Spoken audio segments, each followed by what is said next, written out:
Урматтуу телегөрүүчүлөр, радио каармандар, Республикалык штабтын пресс борборунда Кыргыз Республикасынын вице-премьер-министри Исмаилова Аида Жекшимбаевна ушу социалдык тармактардагы актуалдуу суроо маселелерге ошол социалдык багыт боюнча суроолорго жооп беребиз. Бүгүнкү биздин түз эфирде сиздер ЛТР, КТРК, Алато 24, Пирамида 5 канал, облустук медиа борборлордон ЛФМ, Биринчи радио Кыргыз радиосу, Менки ЛФМ, Марал ФМ радиолорунан, ЛТРдин YouTube каналынан, Facebooктан Кыргыз өкмөтү, социальное правительство Биринчи радионун баракчаларынан, ошондой эле Кабар улуттук маалымат агенттигинен көрүп уксаңыздар болот. Добрый день, уважаемые телезрители и радиослушатели. Мы начинаем брифинг вице-премьер-министра Кыргызской Республики Исмаиловой Аиды Жекшимбаевны относительно об актуальных темах в социальной сфере и которые обсуждаются в социальных сетях, в интернете, в интернет-сообществе. И мы на эти вопросы сегодня предоставим ответы. Прямой эфир вы можете посмотреть и услышать на телеканалах ЛТР, КТРК, Алато 24, Пирамида 5 канал, областные медиацентры, на радиостанциях ЛФМ, Биринчи радио Кыргыз радиосу, Менки ЛФМ, Марал ФМ, на YouTube-канале ГТРК ЛТР, в Фейсбуке, на страницах Кыргыз өкмөтү, социальное правительство Биринчи радио и через Кыргызское информационное агентство Хабар. Аида Жекшимбаевна, сөз сизде. Саламатсыздарбы, урматтуу мекендештер. Акыркы убакытта ушу массалык маалымат каражаттарда биз көп эле ушу өкмөткө тиешелүү кайрылууларды көрүп жатабыз. Бул жерде суроо талаптар дагы болуп атат бизге. Ошондуктан кээ бир маселе боюнча биз мындай такталбаган маалыматтарды дагы көрүп жатабыз да. Ошондуктан бүгүн мына толук маалымат берип коеюн дедим. Бул биринчиден ошол биздин медициналык кызматкерлердин айлык маянасы боюнча маселе.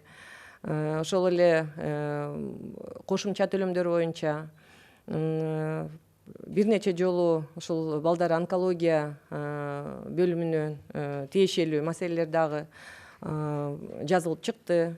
Ошол эле убакытта мына НЦО-МИД бул жана гематология, балдардын гематология бөлүмүнө тиешелүү дагы маселелер болду. Ошондуктан бүгүн мен сиздерге ошол толук маалыматты берип кетейин дедим. Здравствуйте, уважаемые граждане. В последнее время в социальных сетях, в средствах массовой информации мы наблюдаем обращение наших граждан к правительству, обращение граждан касательно заработной платы медицинских работников, тех же надбавок за апрель месяц, за определенные надбавки за март месяц, вопросы касательно отделения гематологии, детского отделения гематологии, также вопросы касательно отделения онкологии. Сегодня я хотела бы в связи с этим дать более такую полную, развернутую информацию по данным вопросам. Мен анда ушул компенсация төлөмдөрдөн баштайын. 4 майдын мына өкмөтүнүн 161 буйругунун негизинде аталган буйруктун негизинде төмөнкүлөргө бир жолку акчалай компенсация бекитилди деп биз бир нече жолу билдирип кеткенбиз. Булар мына өзгөчө кырдаал жана өзгөчө абал режиминин шарттарында медициналык жардам көрсөтүү же илимий изилдөөлөрдү жүргүзүү учурунда кызматтык милдеттерин, кесиптик парзын аткарууда COVID-19 коронавирус инфекциясын жугузуп алган саламаттыкты сактоо уюмдарынын медициналык жана башка кызматкерлерине 200 000 сом өлчөмүндө. Экинчиден, өзгөчө кырдаал жана өзгөчө абал режиминин шарттарында медициналык жардам көрсөтүү же илимий изилдөөлөрдү жүргүзүү учурунда кызматтык милдеттерин, кесиптик парзын аткарууда COVID-19 коронавирус инфекциясын жугузуп алуунун кесепетинен каза болгон саламаттыкты сактоо уюмдарынын медициналык жана башка кызматкерлеринин үй бүлөлөрүнө 1 000 000 сом өлчөмүндө. Кызматтык милдеттерин, кесиптик парзын аткарууда COVID-19 инфекциясын жугузуп алган жана Анын кесепетинен каза тапкан саламаттыкты сактоо уюмдарынын медициналык жана башка кызматкерлерине бир жолку акчалай компенсация төлөөгө республикалык бюджеттен 50 миллион сом каражат бөлүнөт. Жетпесе, кошумча каражаттар дагы каралат. Акчалай компенсацияларды төлөп берүү үчүн Кыргыз Республикасынын саламаттыкты сактоо министрлиги тарабынан комиссия түзүлөт. Дагы бир айтып кетер нерсе бул ушу мындан тышкары, ушул биздин мына азыр мен айтып кеткен ошо төлөмдөрдөн тышкары медициналык жардам көрсөтүү учурунда кызматтык милдеттерин, кесиптик парзын аткарууда COVID-19 инфекциясын жугузуп алуунун кесепетинен каза болгон саламаттыкты сактоо уюмдарынын медициналык жана башка кызматкерлеринин үй бүлөсү Кыргыз Республикасынын Эмгек кодексинде каралган зыяндын ордун толтуруу боюнча төлөм алууга укуктуу. Мындан сырткары мына жеке коргонучу каражаттар боюнча дагы маселелер болуп атат, маселе көтөрүлүп атат. Ошондуктан мына жеке коргонучу каражаттар боюнча дагы айтып кетейин. Жеке коргонучу каражаттар бул мына азыркы убакта коомчулукту аябай эле кызыктырган эпидемияга каршы күрөшүүдөгү маанилүү каражаттар болуп саналат. Бул маселе мына биздин азыр республикалык штабта, ошол штабтын күн тартибинде эң негизги маселе болуп эсептелинет. Биз ушул маселени күн сайын талкуулайбыз.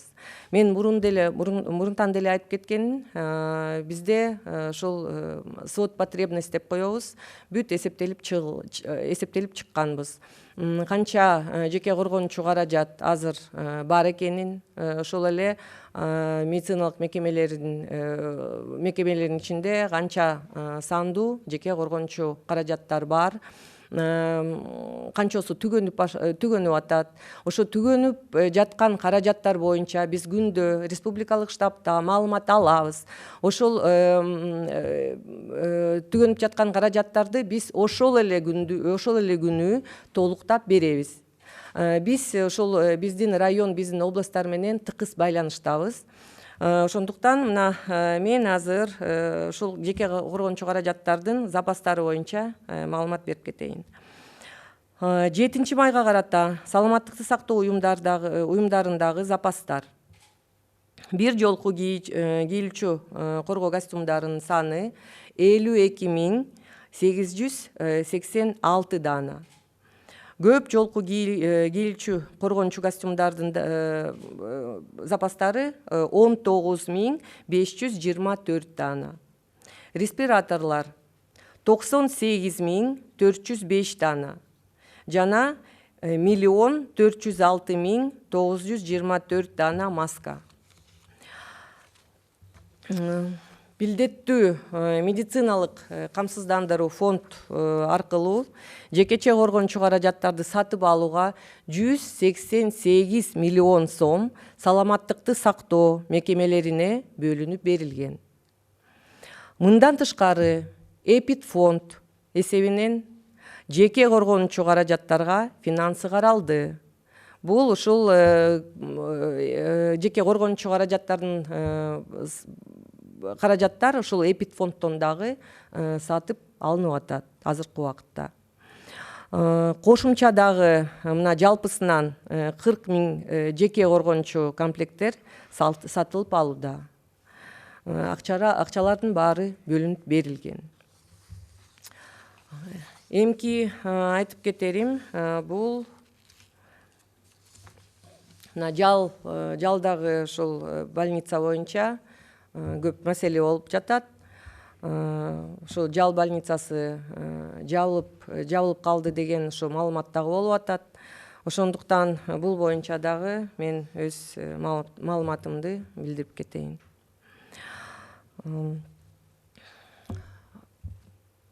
Касательно больницы, которая находится в Джале, мы получаем информацию о том, что якобы она закрыта.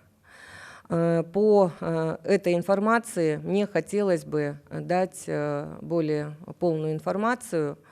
С самого начала эпидемии Республиканская детская клиническая больница работает в круглосуточном режиме, принимает пациентов новорожденных, беременных и детей со всей республики по экстренным показаниям. Плановая госпитализация не производится в данное время. В день в среднем принимается по 120-150 детей и по 15-20 беременных женщин. При входе в клинику организованы санитарные пропускники. Производится бесконтактная термометрия. Заполняются специальные анкеты с вопросниками, откуда приехали, из очаговой ли территории или нет, анкеты о контактах с инфицированными, ну и другие вопросы. Подозрительных пациентов госпитализируют в отдельно изолированные специально организованные палаты и выделяют отдельных сотрудников, обеспеченных средствами индивидуальной защиты. За 1,5 месяца сотрудники неоднократно были обследованы на COVID-инфекцию. У всех анализы вышли отрицательные. Постоянно в режиме онлайн в 3 кабинетах проводятся телеконсультации в целях обеспечения медицинской помощью пациентов в условиях сокращения потока пациентов из регионов в период чрезвычайного положения. Пациенты с заболеваниями крови госпитализируются в корпусе, расположенном в Джал, в микрорайоне Джал. В нижнем корпусе по улице Московской в настоящее время госпитализированы 12 детей и 7 родителей по уходу за детьми. Ранее, то, что касается COVID-инфекции, у 4 родителей, 2 детей, переведенных в руки 2 лиц из медицинского персонала, получены положительные результаты на COVID. Родители, у которых был выявлен COVID, на лечение переведены в РКИБ, это в Республиканскую инфекционную больницу. Медперсонал в количестве 19 человек, который был в контакте, находятся на обсервации. В отделении проведены все необходимые санитарно-эпидемиологические мероприятия с учетом специфики отделения. Также очень много нам задают вопросов касательно отделения онкологии, которое находится в ОШ. По этому поводу, опять же, уже который раз мы даем информацию о том, что в общем на взрослую онкологию и на детскую онкологию было выделено 160 миллионов сом из республиканского бюджета. 60 миллионов сом предназначены как раз-таки для детской онкологии, на нужды детской онкологии. И в связи с этим я хотела бы внести некую информацию касательно и отделения онкологии в городе Ош. Буквально сегодня нами будет проведено заседание наблюдательного совета касательно средств, которые выделены в общем в онкологию, вот в размере 160 миллионов сом. Сегодня мы будем рассматривать вопрос выделения из этих 60 миллионов, предназначенных на детскую онкологию, средств для нужд детской онкологии, которая находится в городе Ош. То, что касается препаратов, химиопрепаратов, таргентных препаратов, то будут проводиться закуп, он производится. Сейчас решением нашего наблюдательного совета после выделения определенного количества, определенной суммы, это потребность онкологии, детского отделения онкологии в городе Ош, детское отделение онкологии приступит к закупу химиопрепаратов. Есть информация о том, что химиопрепараты в отделении в детской онкологии, что в городе Ош, что в городе Бишкек, они сейчас в наличии. В городе Ош есть 2 препарата, которые не могут прибыть в страну из-за того, что у нас, сами понимаете, сложности с авиасообщением. Поэтому сейчас по этому поводу мы предпринимаем все меры для того, чтобы в самое ближайшее время они были в наличии в детской онкологии. Также хотела добавить, что был поднят вопрос о том, что потребность из-за того, что потребность в работе отделения онкологии и гематологии в городе Ош, в детской, потребности очень маленькая, возможно, будет закрытие. Но я сейчас хочу дать по этому поводу информацию. То, что в отделении онкологии и гематологии проводится химиотерапия в стационарных и амбулаторных условиях. За 2019 год стационарно получали химиотерапию 41 больной. За год количество составило 115 раз. Амбулаторно состоят на учете 89 больных. Из них 38 больных получили химиотерапию. Количество 456 раз. В сложных диагностических случаях больные переводятся в НЦО-ИГ.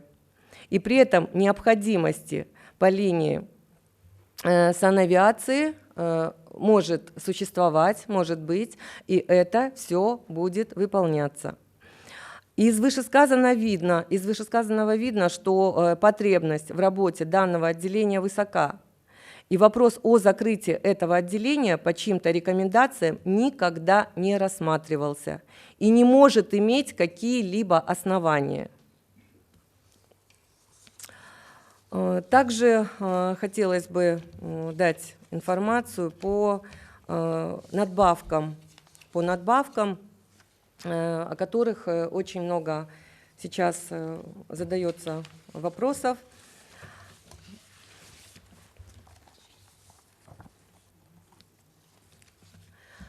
К нам поступают обращения наших сотрудников системы здравоохранения о том, что надбавки за март месяц где-то были недостаточно распределены. За апрель месяц многие пишут, что не получили надбавки за работу в очагах. Поэтому в связи с этим я хочу опять же дать полную информацию. Правительством Кыргызской Республики в целях стимулирования медицинских работников принято решение о надбавках к заработной плате за фактически проработанное время в очаговых территориях. В настоящее время надбавки производятся на основании постановления правительства Кыргызской Республики от 3 апреля 2020 года за номером 194 об утверждении положений о порядке расходования средств, поступающих на проведение мероприятий по предупреждению и борьбе с эпидемиями. Распоряжением правительства Кыргызской Республики от 10 марта 2020 года для Министерства здравоохранения Кыргызской Республики открыт депозитный счет, куда поступают добровольные пожертвования от физических и юридических лиц. Для распределения данных средств создана комиссия на основании распоряжения правительства Кыргызской Республики от 28 марта 2020 года за номером 112 из числа депутатов Жогорку Кеңеша, представителей неправительственных организаций, аппарата президента, правительства и государственных органов. Комиссией было принято решение направить данные средства на доплаты медицинским работникам, работающим в очаговых территориях. И на основании заявки Министерства здравоохранения Кыргызской Республики для дополнительных выплат медицинским работникам специальной комиссией принято решение о выделении 38,5 миллионов сом за март месяц 2020 года. Данные средства направлялись напрямую с депозитного счета Министерства здравоохранения на личные счета задействованных медицинских работников в очаговых территориях. Начисление надбавок производилось централизованно на основании приказов о графике дежурств или направления специалистов в очаговые территории. По завершении месяца составляются табели учета рабочего времени и утверждаются руководителем организации здравоохранения. Далее, организации здравоохранения предоставляют в Департамент профилактики заболеваний и государственного санитарно-эпидемиологического надзора соответствующие приказы, табели учета рабочего времени, номера карт счетов, открытых в коммерческих банках, копии паспортов работников. Медицинские работники, которые не получили надбавки к зарплате за март месяц, не дополучили из-за технических неполадок при заполнении платежной ведомости для переводов через банки или недостоверных банковских реквизитов. Это мы сделали на основании всех обращений. Опять же, проделали работу по выявлению того, почему многие медицинские, те, которые к нам обратились, не дополучили надбавки за март месяц. И, как я выше сказала, это причины того, что было недополучение в некоторых случаях. И в ближайшее время это те, кто недополучил за март месяц, это небольшое количество наших медицинских работников, сейчас мы устранили все эти причины, поэтому в ближайшее время надбавки к заработной плате им будут перечислены.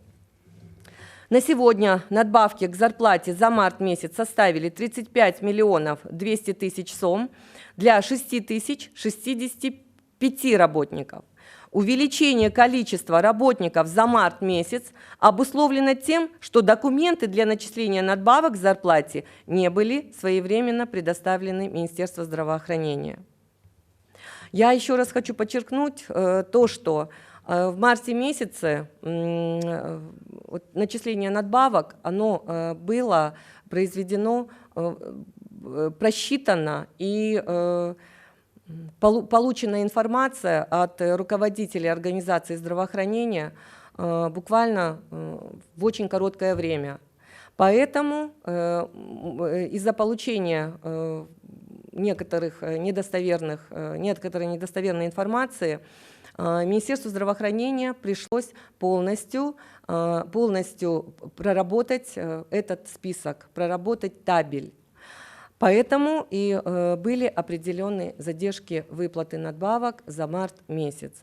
И сейчас я еще раз хочу повторить то, что опять-таки были технические неполадки при заполнении платежной ведомости для переводов через банки, или же были недостоверные банковские реквизиты.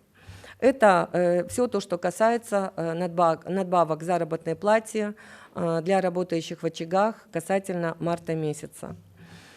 В настоящее время принято решение направлять средства для надбавок к зарплате напрямую в организации здравоохранения. Для этого в целях обеспечения прозрачности использования надбавок к зарплате открыты дополнительные счета для организации здравоохранения, и руководители организации здравоохранения будут нести ответственность за целевое использование и обоснованность начисленных надбавок к заработной плате. То есть открыты депозитные счета у каждой организации здравоохранения, на которые Министерство здравоохранения будет переводить надбавки к заработной плате для работающих в очагах. В настоящее время от 233 организаций здравоохранения поступила заявка на финансирование надбавок к заработной плате на сумму 104 миллиона 500 тысяч сом за апрель месяц 2020 года. Из них по состоянию на 7 мая 2020 года Министерством здравоохранения Кыргызской Республики профинансировано 87 организаций здравоохранения на сумму 37,5 миллионов сом. Остальные 146 организаций здравоохранения будут профинансированы в течение нескольких дней до 10 мая. То есть до 10 мая все организации здравоохранения получат на свои депозитные счета перечисленную им сумму за надбавки за работу в очагах работникам системы здравоохранения. Это медицинские и другие работники. И необходимо ответить, что заработная плата по месту основной работы сотрудников организации здравоохранения за апрель месяц выплачена своевременно. Это то, что касается основной гарантированной заработной платы. Она выплачена в штатном режиме. Я еще раз хочу обратиться к нашим дорогим сотрудникам системы здравоохранения, к нашим уважаемым медикам. Мы полностью контролируем выдачу заработной платы, выдачу надбавок, поэтому в случае каких-либо задержек, сейчас я озвучила то, что за апрель месяц полную ответственность будут нести руководители организации здравоохранения, так как на депозитные счета каждой организации уже, вот 87 организаций, они уже на данный момент получили все выплаты по надбавкам, и 146 организаций получат до 10 мая. Хочу обратиться к вам с тем, что если вдруг будут где-то недовыплаты, просим обращаться, просим своевременно нас уведомлять, так как мы это полностью держим под своим контролем. Также хотелось бы уделить внимание тому, что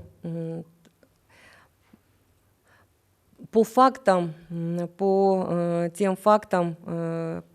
инфицирования сейчас у нас работают наши эпидемиологи, они проводят эпид-анализ, поэтому каждый случай инфицирования, в особенности среди медицинских работников, оставаться без внимания не будет. Каждому случаю будет уделено особое внимание. Также я сейчас хотела бы обратиться к нашим гражданам, соблюдать все нормы, санитарно-эпидемиологические нормы. Наше здоровье, в первую очередь, в наших руках. Очень прошу уделять особое внимание детям. Следите за тем, чтобы дети меньше всего контактировали с кем-либо. Тем более вы прекрасно понимаете, какая ситуация сейчас в городе, какая ситуация, в общем, и по республике, ситуация в мире. Поэтому кто как не мы сами защитим себя от инфекции, да, инфекции вируса. Конечно, мы, в свою очередь, правительство, мы делаем тоже все возможное для того, чтобы не дать развитию, не дать увеличению количества подвергшихся инфекции граждан. Поэтому я думаю, что мы все вместе, объединившись, победим данную ситуацию и вернемся к обычной жизни. Я хотела бы призвать к тому, чтобы каждый из нас, каждый гражданин все-таки соблюдал санитарно-гигиенические, эпидемиологические нормы. Урматтуу мекендештер, мына учурга пайдаланып сиздерге кайрылып кетет элем. Сиздердин ден соолугуңуздар мына баарынан мурда өзүңүздөрдүн колуңуздарда.